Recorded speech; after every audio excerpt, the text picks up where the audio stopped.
I heard them before I saw them, swooping down from the sky and screeching as they came. I spun around just as the cloud was upon me. For an instant, I stared into 100 dead eyes, black pearls glittering in the darkness. I raised the flashlight and the swarm exploded like fireworks. Feathers burned, turned into ash. I couldn't hear my scream above theirs.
Taken.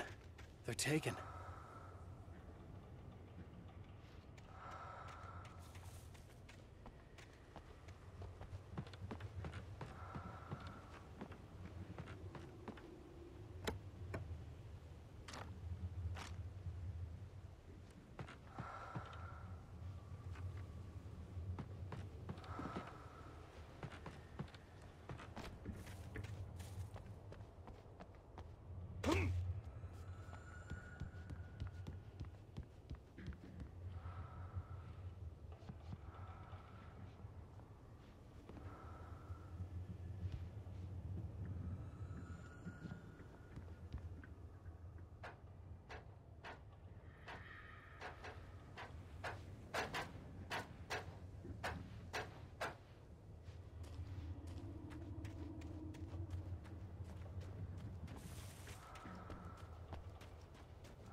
Well, I was just outside for a breath of fresh air, and what a night.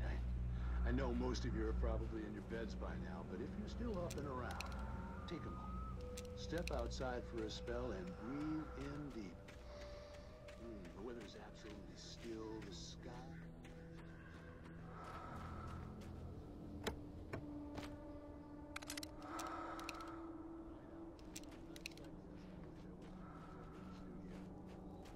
Makes an old man like me wish I could just roam wild. But here I am, and it will keep you company all night long.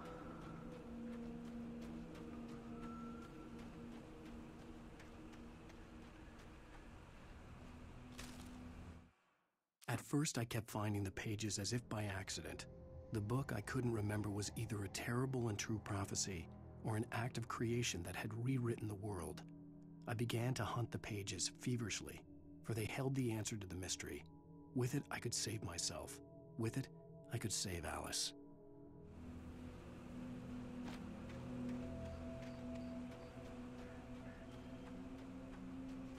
The gas station was closer now, its light welcoming in the darkness. Paul makes the best dogs in the state. Belly Burster is the best with no coat. Monster Dog is second best. The famous dog is...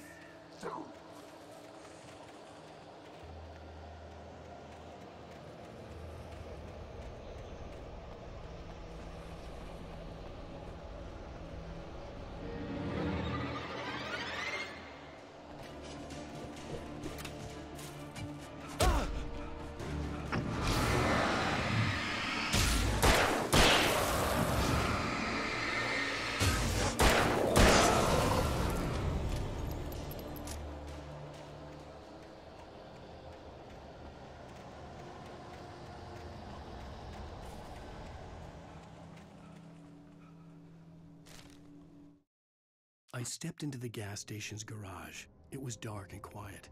The place was a mess. It looked like someone trashed the place or that there'd been some kind of fight. Light spilled into the room through an open door at the back, and I made my way toward it. Without any warning, I was blinded by a bright light. An old portable TV on the shelf had come alive by itself. Impossibly, I could see myself on the screen, talking like a madman.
Salad, though. A man like me needs a hefty...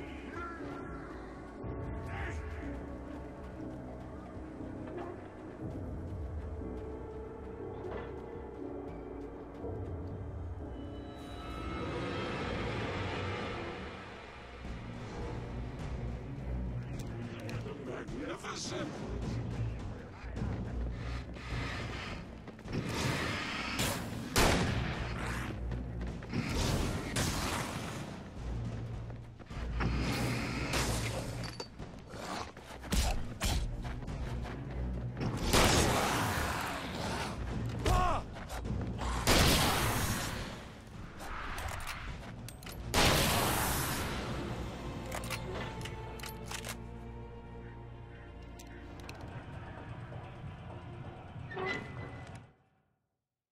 The cabin on Cauldron Lake?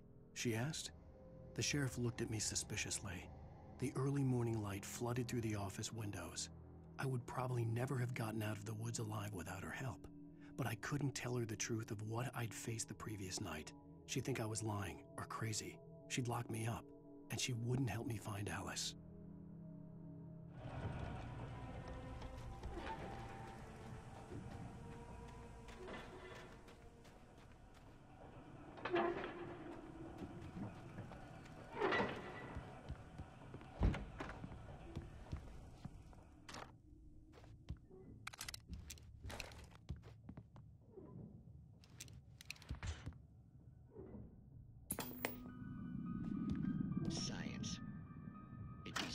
immortality on those who advance it to elevate all of mankind.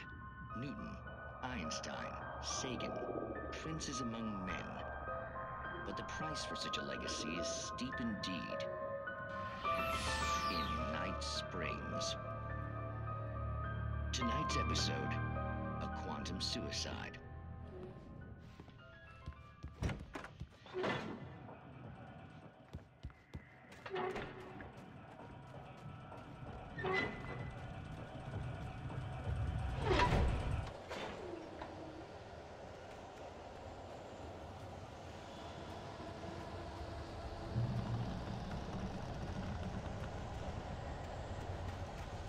Changing us for what?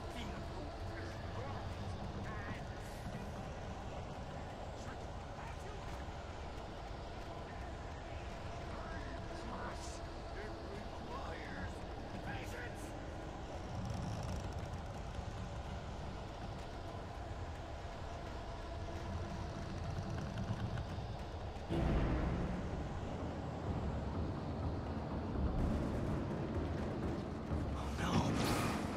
Even with the engine lost.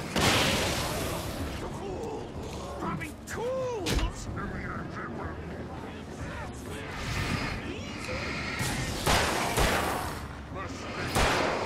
Count your tools, big baller! This place tool got needs! Destroy! Then rent car! You should spoil me. A professional!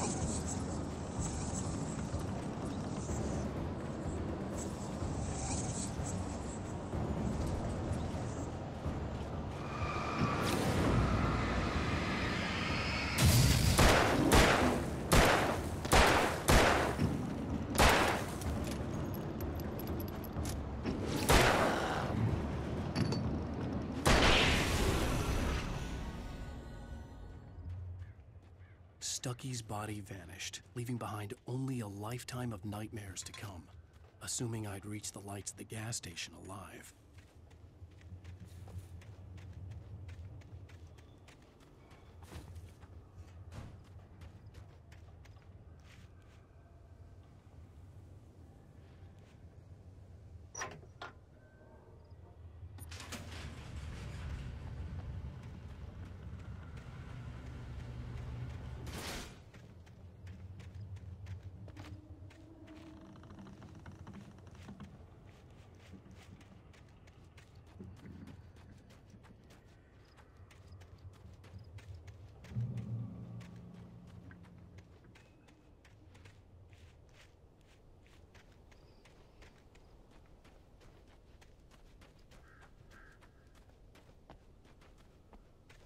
I recognized the parade float I had seen in Bright Falls when I first arrived with Alice.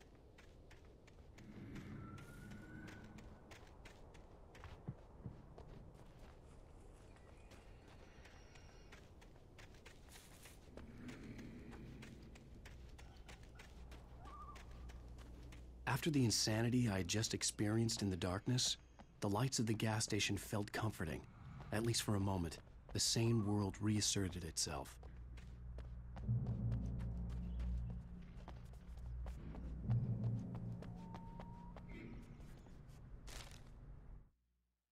Stucky spat on the garage floor and tried to shake the cobwebs from his head. Ever since the couple never showed to pick up the keys, things had been fuzzy. Something, a feeling, caught his attention. Stucky looked up and stared as his brain tried in vain to process the horror before him. He stumbled back, knocking over a can of oil. A black pool spread across the floor while he struggled for a brief moment, then let go as the unrelenting darkness engulfed him.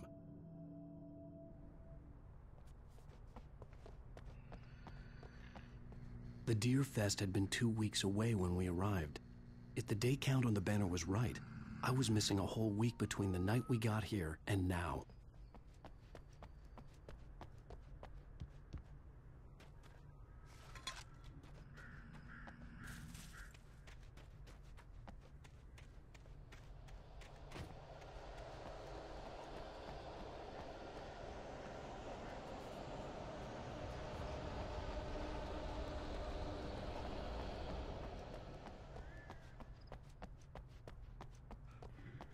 I had to get inside the gas station to find a phone to call for help.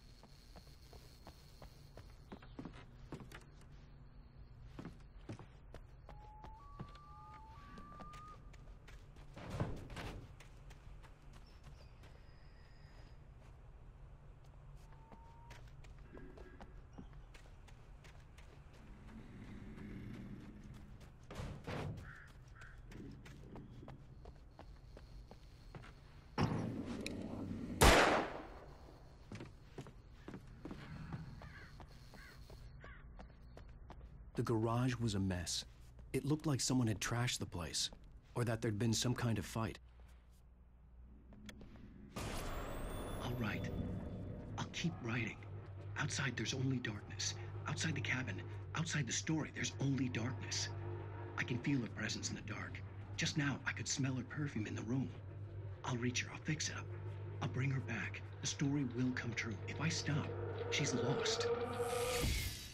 I don't believe this. It'd been me on the TV, talking crazy. Was I losing my mind?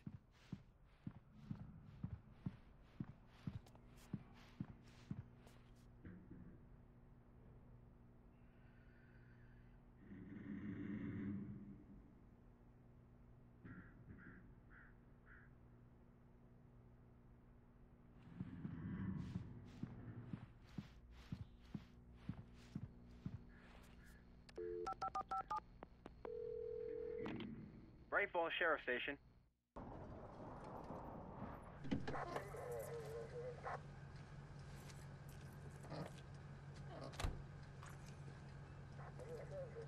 Oh, thank God, Sheriff.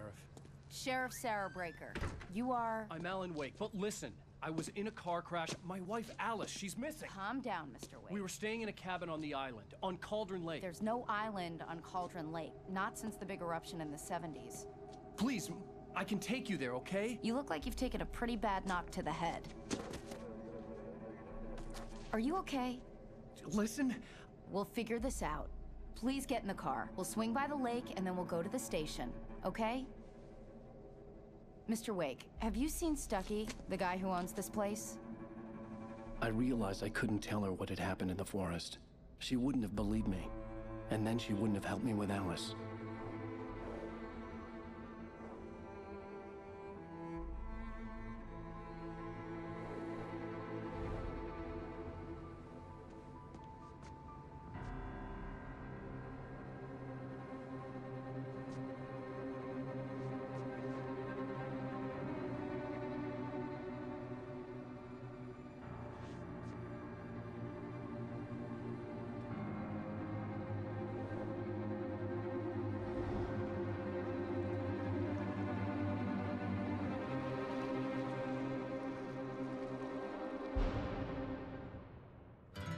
A candy-colored clown they call the Sandman tiptoes to my room every night, and just to sprinkle stardust and to whisper, go to sleep, everything is all right. I close my eyes, then I drift away.